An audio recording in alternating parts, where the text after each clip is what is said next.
La journée débute avec les plus jeunes. Ils sont 60 à venir découvrir le trail, à mettre le pied à l'étrier. Je pense qu'ils se sont fait bien plaisir, ça s'est vu sur leur visage en tout cas. Avec des petits tunnels, des slaloms, faire un truc sympathique pour qu'ils se fassent plaisir sur un début de course pour découvrir. Et pendant que les petits s'éclatent dans les tunnels, Rémi Mariette, lui, s'adjuge le 3 km devant Florent Lefebvre. Tous les deux sont licenciés à Gravelines Triathlon.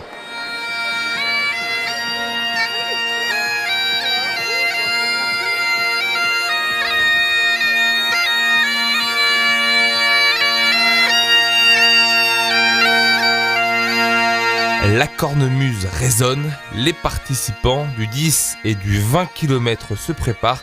Ils sont partis pour 1h30 à 4h d'efforts sur les traces de Vauban. Parmi eux, on retrouve le cycliste professionnel John Gadret. Avant de reprendre une longue saison routière de vélo, je suis venu en famille avec des amis bien sûr. Donc c'est vraiment pour prendre du plaisir ce soir. J'avais jamais fait de trail nocturne, donc c'est l'occasion de découvrir. Donc voilà, c'est pour ça que je suis venu ici ce soir. Et il est au rendez-vous avec les 750 autres athlètes pour le départ de la 3e édition du Trail nocturne de Gravelines.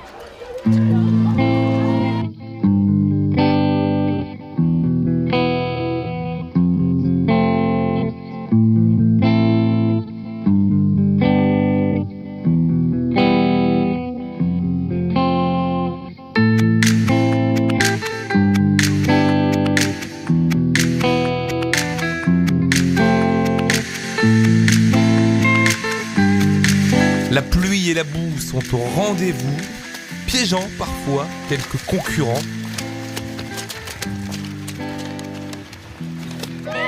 Mais surtout en faisant rigoler la majorité. C'est super, nous c'était la première fois qu'on faisait le trail. C'était énorme. Un peu boueux quand même, mais c'était bien. C'était très sympa, c'était bien glissant, il y avait beaucoup de boue. Et c'était bien amusant. On a bien vu les remparts, tout ça, ça nous a permis de visiter. C'est sympathique. Positif. Maintenant, je sais pas du tout le temps que j'ai mis parce que avec les branchages, ma montre s'arrêtait, mais bon, à la limite, c'est pas grave, quoi. On se fait plaisir. C'est pas terminé, hein. Il y a encore, vous le voyez, beaucoup d'arrivées sur le 10 et sur le 20 km. Et ouais, je pense que dans un premier temps, on peut dire qu'on est satisfait, ouais, en effet.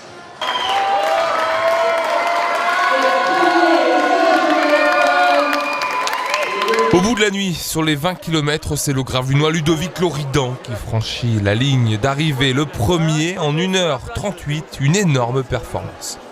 J'adore, en plus, moi je suis de courir à Gravelines, le club de Jacques. Donc c'est important pour moi de faire des performances à la maison. J'avais gagné le 10 l'année dernière, je m'étais mis en tête d'essayer de faire quelque chose sur le 20, j'arrive à gagner aujourd'hui, c'est super, quoi. Quand on part au départ à 3, on se trompe de chemin, au 3e kilo je crois, donc on doit faire un effort pour reprendre la tête de course. Ensuite, il y a un de nous trois qui va, je sais pas comment il s'appelle, il part un peu en tête. On est deux à le suivre, on le reprend sur la plage. Après, on fait, j'irai jusqu'au 18e à 3 et je pars dans le 18e et on s'éclate tous les trois, quoi. À noter la présence de deux autres Gravelinois dans le top 6 avec Christophe Izard et Cédric Gourlet. Certains sont fêtés en véritables héros en franchissant la ligne d'arrivée. Une ligne qui pourrait être délocalisée l'année prochaine au vu de l'explosion des inscriptions cette année.